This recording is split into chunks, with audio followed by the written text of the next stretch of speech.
ధర్నా నిర్వహించారు. కాంగ్రెస్ సర్కార్ ఇచ్చిన హామీ ప్రకారం ఆర్టీసీ ఉద్యోగులను ప్రభుత్వంలో విలీనం చేయాలని డిమాండ్ చేశారు. రాష్ట్రంలో రేవంత్ సీఎం అయ్యాక ఆర్టీసీ సమస్యలపై చర్చించామన్నారు.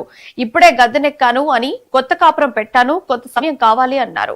ఇప్పుడు 2 ఏళ్లైనా ఆర్టీసీ సమస్యలను పట్టించుకోవటం లేదని మండిపడ్డారు. దీంతో తమ సమస్యలు పరిష్కరించాలంటూ సెక్రటేరియట్ కు పిలుపునిచ్చారు ఆర్టీసీ సంఘాలు.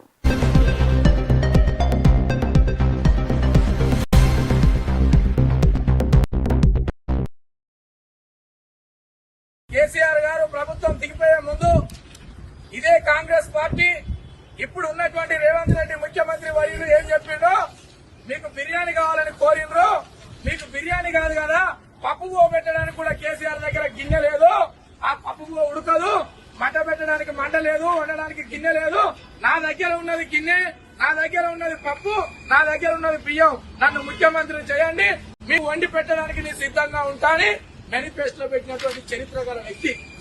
ఆ మేనిఫెస్టోలో పెట్టినాక ఏమైంది?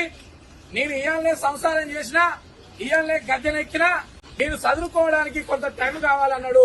చదువుకోవడానికి 3 సంవత్సరాలు సమయం ఇచ్చింది. ఇవాళ మెజార్టీ చేసి మనమంతా కలిసి సమయం ఇచ్చినాం. ఎమ్మెల్యేలను గెలిపించినాం, ఎంపీలను గెలిపించినాం.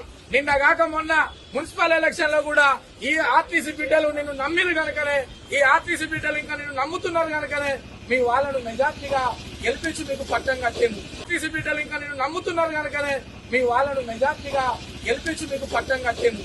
అయినా మీరు కుర్చీల కొరకు చూస్తూ ఉన్నారు. ఈ కడుపు కార్మికుల సమస్యల్ని పరిష్కరించమని అడుగుతా ఉన్నాం.